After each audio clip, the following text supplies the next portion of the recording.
I was the last person to know that Elizabeth had given birth, because she didn't want me to find out.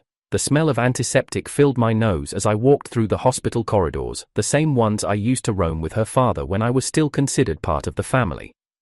I had landed just hours ago, a year after leaving everything behind to complete my studies abroad. Jet-lagged and slightly dizzy, I came here for a checkup, not expecting anything, let alone this. Through the slightly open door of room 709, I heard her voice first. It hadn't changed, soft, clear and calculated. Don't tell anyone about the baby, especially not David. If he finds out too suddenly, he might cause trouble. You know how obsessed he used to be. My breath stopped. I took a step closer to the doorframe, but my feet refused to carry me past it. I couldn't even raise a hand to knock. All I could do was stand there and listen like a ghost at my own funeral. Elizabeth, another voice replied, deep and familiar. He's not coming back, and even if he does, I'll handle it. Then I saw him, Patrick, holding the baby. He emerged from the inner room wearing a hospital visitor gown, a white towel around his neck. His hair was damp like he'd just stepped out of a shower. Come wash your face, babe. You must be exhausted. Babe. She smiled, the kind she used to reserve for me when I brought her coffee or when I studied late, and she pretended to care. Thanks. You're always so thoughtful. She took his hand, their fingers locked naturally, habitually. The baby in her arms stirred. She looked down and whispered, "We'll see when the time comes. Maybe we won't even need to tell David anything. He'll just go back to wherever he came from." I felt the cold seep into my chest, like winter frost. 1 year ago, I stood under pouring rain and confessed to Elizabeth that I'd loved her since I was 16. She ouched my cheek, smiled, and said, "When you finish your studies and come back, I'll be with you." I held on to that promise every day, through lonely nights in a foreign country, through every exhausting exam, through every girl who smiled at me but wasn't her. I didn't make a scene now, I didn't bang open the door or demand an explanation, I just turned around and walked away. Outside, the world spun quietly. A cab pulled up to the curb, and I got in without thinking. At the airport, I bought a return ticket to London without even checking the price. On the plane, I stared at the screen in front of me, my reflection barely visible in the black screen. I opened my phone and read the last message Elizabeth had sent me weeks ago. "Have you eaten today?" I had replied yes, even sent her a photo of a stray kitten I saw on the street. She never answered. As the cabin lights dimmed and the engines roared, I pulled up a different chat. Elise, the girl who had always waited on the sidelines, never pushing, never asking. I sent a single message, "Let's get married." She replied within seconds, "Are you serious?" "Yes." And that was it, no dramatic declarations, no ring, no bouquet, just a man boarding a flight away from betrayal, and a woman who had always seen him clearly. I was 10 when I was adopted into the Laurent family. My father, a modest man who worked for the Laurents all his life, passed away after a long battle with cancer. On his deathbed, he entrusted me to his closest friend, Mr. Laurent. I remember sitting quietly in the back of the car as they drove me into a world of crystal chandeliers, leather seats and porcelain dishes where the spoons were heavier than the meals I was used to. Everyone in the house saw me as a guest, they couldn't wait to see leave. The maids whispered when I passed. Mrs. Laurent never smiled at me directly, only nodded with tightly pressed lips. They never said it out loud, but I knew, I wasn't one of them. I was the gardener's son. I was charity, except for her. Elizabeth. She was the only warmth in that cold house, 6 years older, already in high school when I arrived. She looked at me not like I was a burden, but like I was someone worth protecting. The first time we met, I had been caught sneaking into the kitchen past midnight. I hadn't eaten all day. One of the maids dragged me out by the wrist, yelling about thievery and disgrace. Elizabeth walked in wearing her school sweater, eyes still sleepy, but her voice was sharp. "Who gave you the right to touch him?" she said, stepping between me and the maid. "He's my father's adopted son. From now on, if I see anyone mistreat him, you'll answer to me." She didn't wait for a response. She took my hand and brought me upstairs to her room, handed me a bowl of instant noodles, and sat on the floor with me while I ate. I was too stunned to speak. I'd never met anyone like her before. From that day on, I followed her like a shadow. We'd sneak out through the side gate late at night for street food and popsicles. She'd pull her hoodie low and pretend we were classmates. She bought me a phone with her allowance the first year I entered middle school, and wow, tutsius. When I got into college, she gave me a car. I don't want anyone to look down on you, she said, dropping the keys into my hand.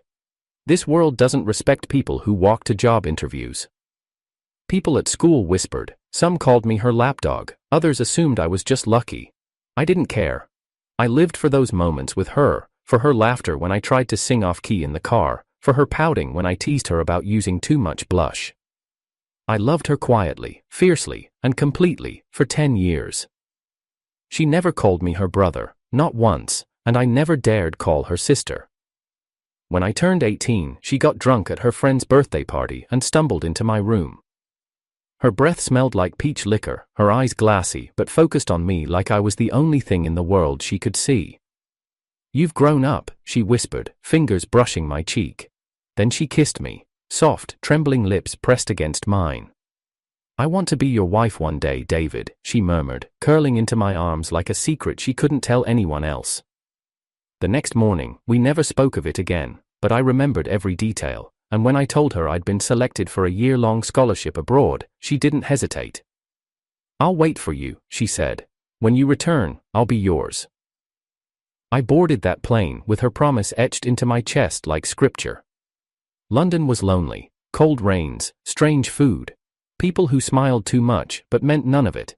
Elise was the only classmate who seemed real, open, honest, always cheerful. She tried to get close. I kept my distance. I wasn't available. My heart belonged to someone else. We talked often, Elizabeth and I, not every day. Sometimes she'd disappear for a week, but she always came back. Sorry, exams, or, got busy with work, she'd say. I believed her, why wouldn't I? The last message she sent was a week before I returned. Have you eaten today? I told her yes. I sent her a photo of a stray cat I saw curled near a bakery's window. She didn't respond. Still, I booked my flight home early, wanting to surprise her. I imagined her running into my arms at the airport. Maybe she'd cry. Maybe I would too. I imagined us hugging under the warm city lights, finally starting the future we'd promised each other. Instead, I found her in a hospital room, whispering about how I should never find out. I stood frozen outside the doorway, my suitcase still in my hand, as Patrick, my best friend, the man I had trusted to keep an eye on her while I was away, cradled a newborn in his arms and kissed her forehead. Don't tell David about the baby, she said, her voice emotionless. If he finds out, he might come back. He used to cause such scenes. My lungs felt tight, my legs felt numb. I wanted to walk in and demand an explanation. I wanted to scream, cry, shake her, but I didn't. Because I realized something in that moment. She wasn't mine to question. We were never official. She never said I love you. Only I'll wait. And even that was a lie. I turned away, unnoticed.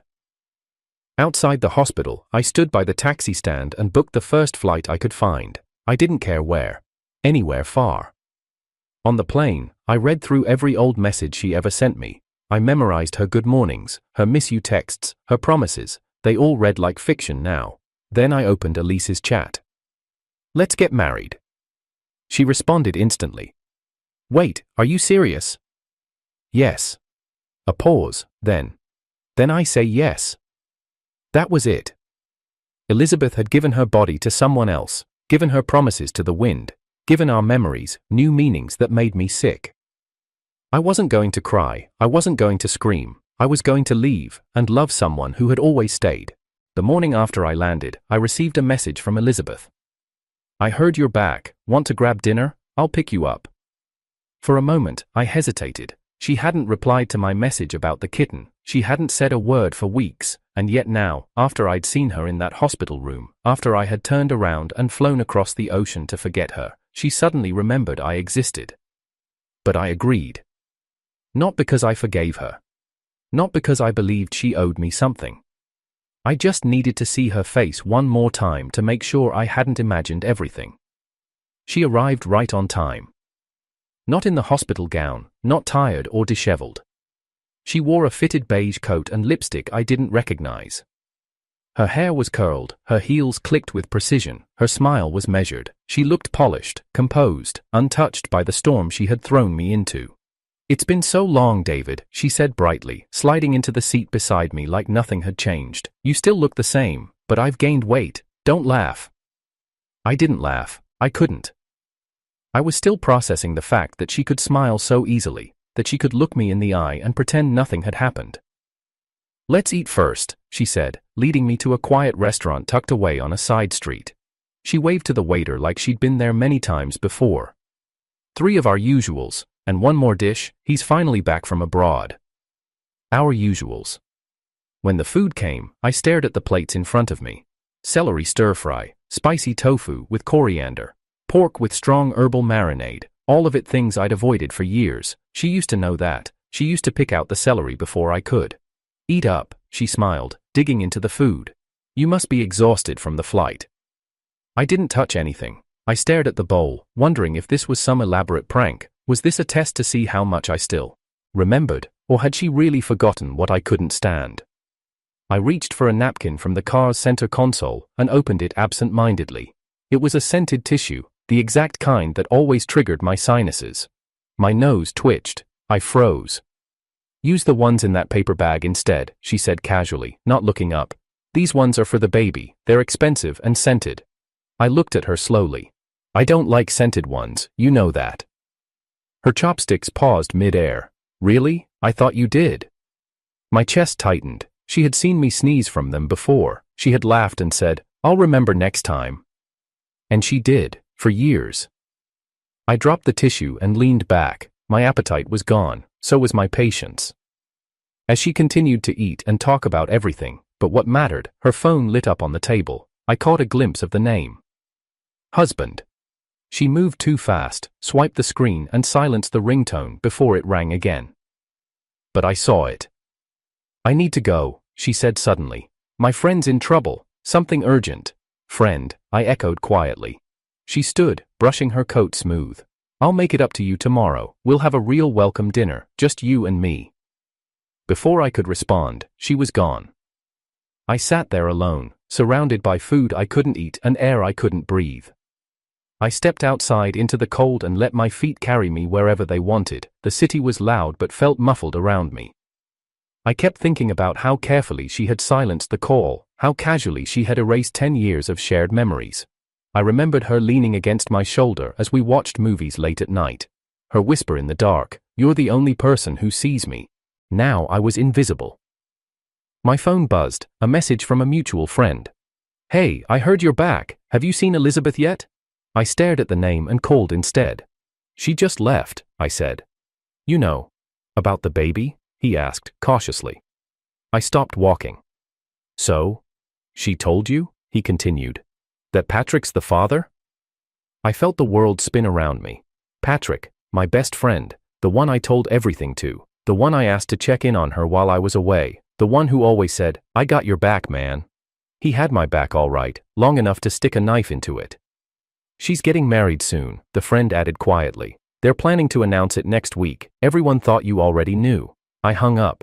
I didn't scream. I didn't throw my phone. I just sat on a public bench, watching people pass by as if nothing was wrong. They'd all known, every single one of them. The phone in my pocket felt heavier than it should. I opened Elizabeth's contact and looked at our chat history again. Her last message. "Have you eaten?" She hadn't said a word about Patrick, about the child, about the wedding. All this time, I thought she had been waiting for me. I'd counted the days, bought gifts, saved stories. I planned a proposal for her the moment I came back. I even rehearsed it once, standing in front of the mirror with a stupid smile. But she never planned to welcome me home. She planned to bury the truth and pretend I never existed. I stood up, pulled my coat tighter, and walked again. Past restaurants and glowing windows, past the movie theater we used to visit, past the spot where she once said, "When I'm with you, I feel safe." I wasn't her safe place anymore. Patrick was. But even more than the betrayal, what broke me was how easily she'd erased me, like I'd never mattered, like I was just some boy who made her laugh once or twice before she outgrew him. And maybe that's all I ever was. The gate to the Laurent estate hadn't changed, same polished iron bars, same ivy crawling up the brick, but everything beyond it felt different now. I stepped out of the cab and stared at the house I once thought of as home. Red banners fluttered near the entrance, golden ribbons hung from the hedges. Wedding candies wrapped in bright cellophane were being stacked in woven baskets by the maids. A voice broke the silence. "Young Master David. You're back?" It was Helena, the housekeeper. She looked surprised to see me, but not unwelcome, not warm either, just confused. "I came to visit Mr. Laurent," I said. She hesitated, then stepped aside. "He's inside preparing for the celebration." Celebration. As I entered, I was met with more red lanterns, red flowers, red napkins, all glowing in artificial happiness. It didn't take long for Mr. Laurent to spot me. His eyes lit up like I was still the 10-year-old boy standing at his door with no parents left. "David," he exclaimed, hurrying toward me with open arms. He hugged me like the years hadn't passed. "You should have told us you were coming. You could have helped us celebrate." "Celebrate what?" I wanted to ask. "The wedding of the girl I loved to the man who betrayed me?" Instead, I nodded. "I came for you, just to say hello before I go again." "Nonsense. You should stay longer. Your sister's wedding is in just a few days. Elizabeth will be thrilled to see you." His grin was wide. "And Patrick, that boy, he's everything a father could want for his daughter. Honest, responsible, protective.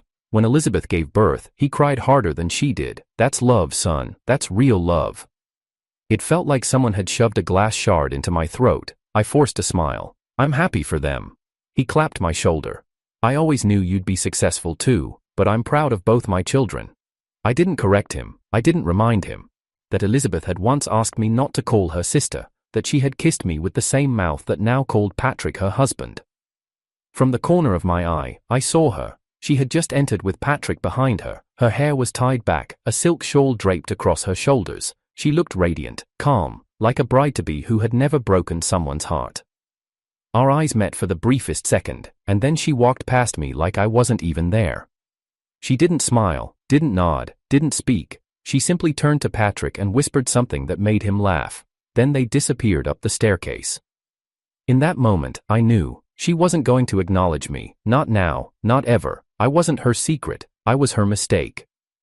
I told Mr. Laurent I wasn't feeling well and left before the guests arrived. That night, I sat on a park bench with my phone in my hand. My thumb hovered over Elizabeth's name. I didn't type anything. I didn't know what was left to say. Instead, I opened a different chat. Elise. She had texted me a few days ago. "Just checking if you landed safe. No reply needed. Take care." I messaged her. "Still awake?" She replied instantly. "Yes. Are you okay?" I called her. I didn't say anything for the first 10 seconds, just listened to the quiet static of the line. Then I spoke. "Do you think I wasted 10 years loving someone who never planned to love me back?" Elise was silent for a moment, then said softly, "No, you didn't waste it. You just gave your love to someone who didn't know what to do with it." I let that sit in the air between us. "Come back," she added. "London's still your place too." "I'm thinking about it," I said. "I might join that talent agency after all. The one that reached out before." "You should," she said gently. "You've always had music in your bones."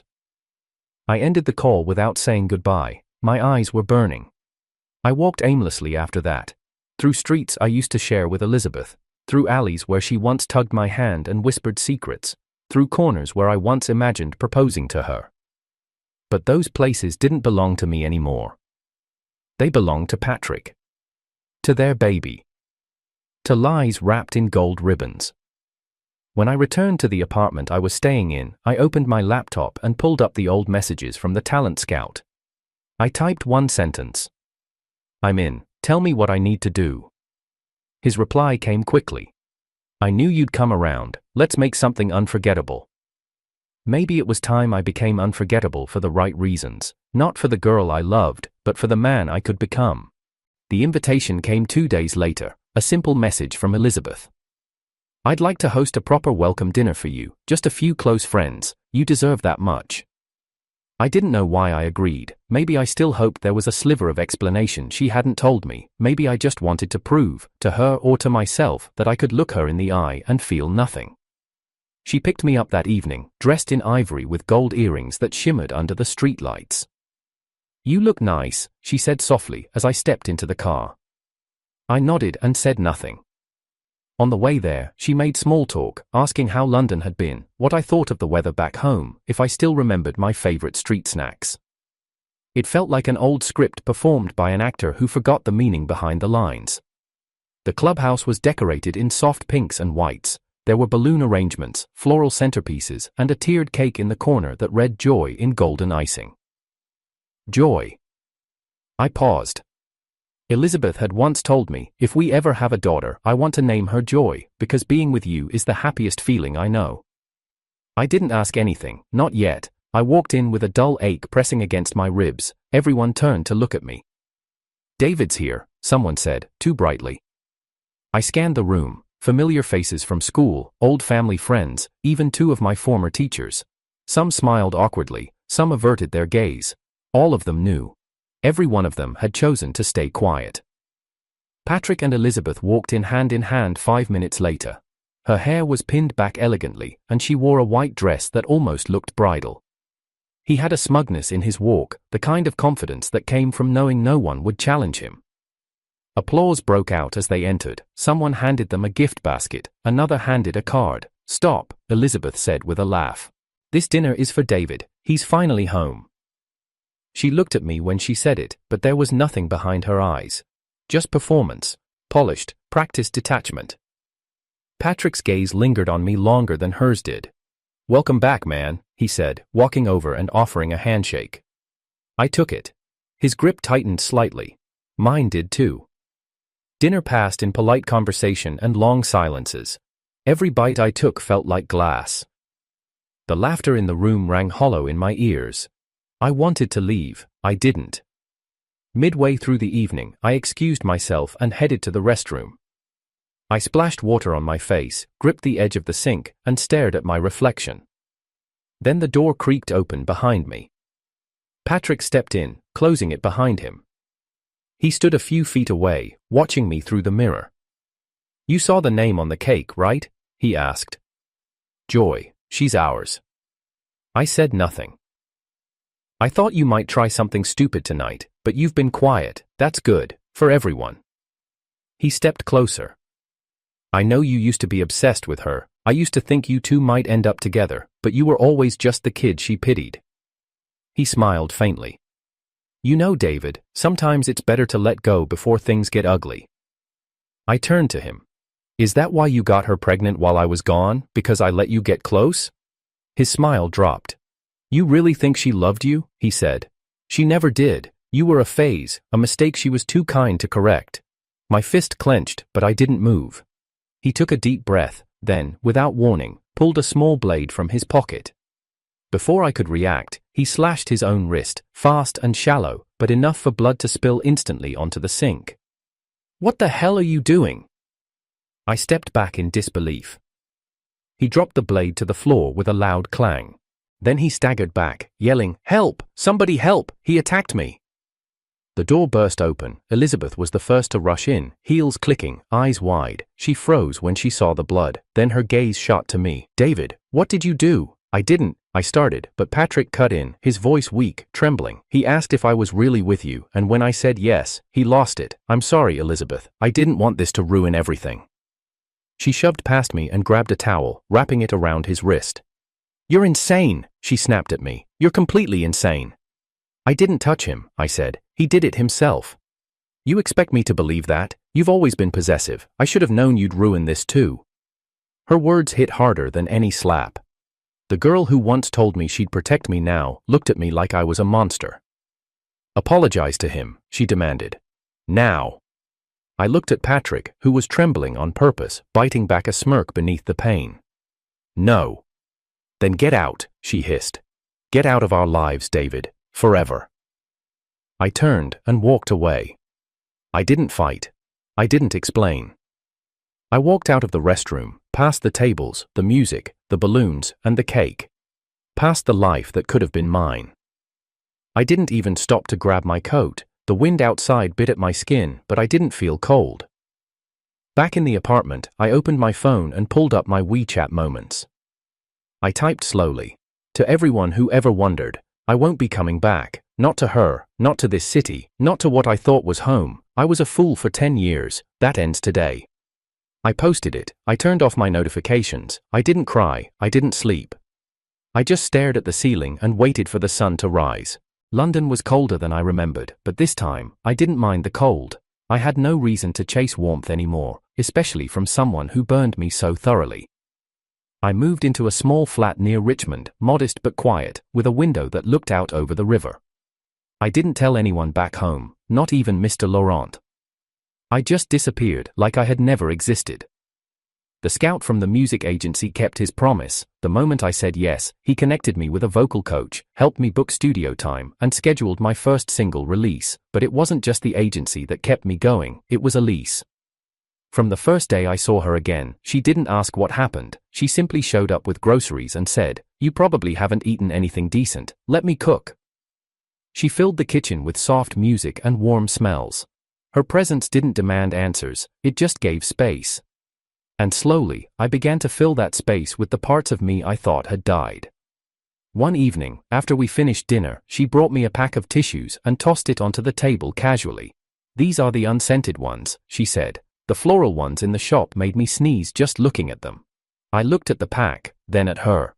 "You remembered?" I asked. "You told me once," she replied, "that they give you a reaction. You were sneezing nonstop in class after using one. I never forgot." A wave of silence washed over me. I didn't respond, I just stared at her and realized how strange it felt to be remembered. It wasn't just the tissues. A few nights later, she made stir-fried noodles. "I told the chef to skip the celery," she said with a smirk. "You don't like it." She hadn't asked, she just knew. That one act made me feel more seen than a decade of being loved by someone who never paid attention. We started walking together every evening, along the river or through side streets where old bookstores stayed open late. We talked about music, about how quiet strength was louder than rage. She sat in the studio with me through long nights of recording and even helped me write the chorus of my debut track. I named the song Weightless, because with her, that's how I started to feel. I didn't talk about Elizabeth anymore, not even when I dreamt about her. But on the morning of her wedding, my phone buzzed. "Elizabeth." The screen stared at me for a long time before I answered. "David," she said, her voice slow, measured. "Today's the wedding. I just wanted to ask, are you really not coming?" "You told me never to return," I replied quietly. There was a pause, then a soft breath. "I know, I guess I thought you'd still show up." "You thought wrong," I said. "Goodbye, Elizabeth." I ended the call. Elise walked into the room a moment later, a bowl of cut fruit in her hands. She didn't ask who it was, she simply sat beside me and rested her head on my shoulder. "I'm glad you didn't go," she whispered. "So am I." 2 weeks passed. Then came the surprise. Elise burst into the flat one afternoon, wind in her hair and a look of disbelief on her face. "So, funny story, my cousin's in town." I raised an eyebrow. "You never told me you had a cousin." "Well, she lived mostly with her dad's side of the family, and I hadn't seen her in years, but we reconnected recently, and she said she wanted to visit me here." Before I could ask more, the doorbell rang. And standing at the door was Elizabeth. Time stood still. She looked different, softer, paler, her eyes tired. She froze the moment she saw me, her hand still on the strap of her bag. "David," she breathed. I didn't move, I didn't say her name, I just stood and let the truth sink in. "She's your cousin?" I said, turning to Elise. Elise was staring between us, clearly confused. "Wait, you two know each other?" Neither of us answered. That evening, Elizabeth stayed for dinner. Elise talked most of the time, filling the silence with bright stories and laughter, unaware of the quiet tension sitting between me and the woman I once planned my life around. Elizabeth barely touched her food. Her gaze kept flickering toward me, at the way Elise passed me dishes, at the way I looked at her, at how natural we were. She said nothing until we cleared the plates. When Elise went to her room to get something, Elizabeth stood and faced me. Her voice was low. "You've changed." "People do," I said. She took a step closer. "You never looked at me the way you look at her." Maybe I didn't know what love really looked like back then. Her mouth tightened. "I saw your new song," she whispered. "It's beautiful." "Thank you." Silence stretched. "Do you still have the amulet?" she asked. I reached into the drawer near the hallway and pulled it out. "My father gave it to me before he died," I said, holding it between my fingers. "I was saving it for the person I wanted to spend my life with." Her eyes flickered. Hope, memory, regret. And then, without waiting, I turned and walked into the kitchen. Elise was placing water bottles in the fridge. I stood behind her, placed the amulet in her hand, and closed her fingers around it. "My father said this should go to the one who'll protect my heart," I said. "I want it to be you." She looked up at me, stunned. Her eyes filled. "Are you serious?" "Yes." Behind us, Elizabeth stood in the doorway, frozen. Her breath hitched softly, but she didn't speak. She just watched as I kissed Elise's forehead and pulled her into a quiet embrace. It was over. Everything that needed to be said had been said. Everything that once mattered no longer did. She waited until the morning of the engagement ceremony to come back. Elise had stepped out to collect her gown, and I was alone in the apartment, tuning the final chorus of a song I had been working on for weeks. The knock at the door was soft, almost unsure. I opened it, expecting a delivery. It was Elizabeth. She looked thinner, worn. Her hair was tied in a loose bun, and there were shadows beneath her eyes.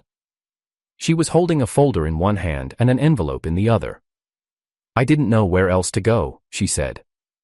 I stepped aside silently, letting her in, not because I wanted to, but because I needed closure.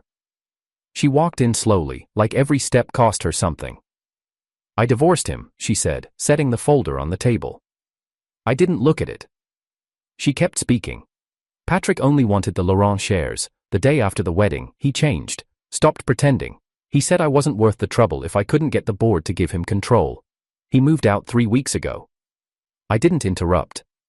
"I thought he loved me," she went on, "but he loved the idea of being accepted by the Laurents, of becoming something. I was a shortcut." Still, I said nothing. She looked at me now, eyes wet. "But you never asked me for anything. You never took advantage of me. You just loved me, and I treated you like trash." There it was, the sentence that had been hanging in the air for months. "I thought I was making the right decision," she whispered. "You were younger, our history was complicated, people wouldn't understand, and I didn't want to be the woman who ran off with her adopted brother." "You weren't my sister," I said quietly. "Not in my heart, never." She took a step closer. "It's not too late. I know I don't deserve you, David, but if there's even a chance."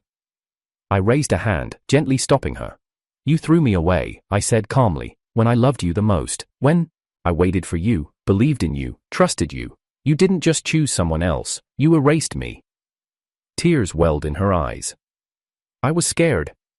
"I was loyal," I replied. Silence. "You told me never to come back," I added. "So I didn't. You gave that order when I was still trying to believe in you." Her hands trembled. "I regret everything. Every word I didn't say, every message I ignored. I see you now, and you're everything I used to dream of." I smiled softly. "You don't see me, you see what I became without you." She opened her mouth, then closed it again. Her knees gave out and she sat on the couch, covering her face. "I lost everything." I didn't comfort her. "Not this time." "You didn't lose me," I said. "You let me go." Before she could say anything else, the door opened behind us. Elise entered with a bag in her hand, her eyes taking in the scene. She didn't flinch. She walked over, took my hand, and said, "I'll wait outside." "No," I said gently, "you don't need to." Elizabeth stood up slowly. "I should go." She didn't say goodbye, she just left, the same way she had always done, quietly, leaving behind a mess she didn't want to clean up. The wedding was held 2 weeks later in a quiet glass house outside of London. Just close friends, some of my new label mates, and a few people from Elise's family. The day was warm, peaceful. We wrote our own vows. She promised me laughter, patience, and truth. I promised her that she would never have to question my loyalty. Then it was time for the song. I stepped onto the small stage, the mic cold in my hand. I wrote this for the woman who saw me, not for what I was, but for what I could become. This song is called Eternal Love. I sang. The verses told our story, how she had waited, how I had broken and rebuilt, How she had chosen me not when I was shining, but when I was shattered. By the time the chorus hit, there were tears in the audience. Even mine. At the end, as the last note faded, I spotted her. Elizabeth. She stood at the very back of the venue, just outside the open glass doors, half hidden behind a column. Her eyes were swollen, makeup streaked. Her hands clutched a small pink gift box. I looked straight at her. Not cruel, not broken, just finished. I lifted the mic again. And to the one who once called herself my sister, may your future be happy. But I already have mine. Elise reached for my hand. I held it tightly. And together, we walked back down the aisle, toward a life built on honesty, healing, and love that never had to beg to be remembered.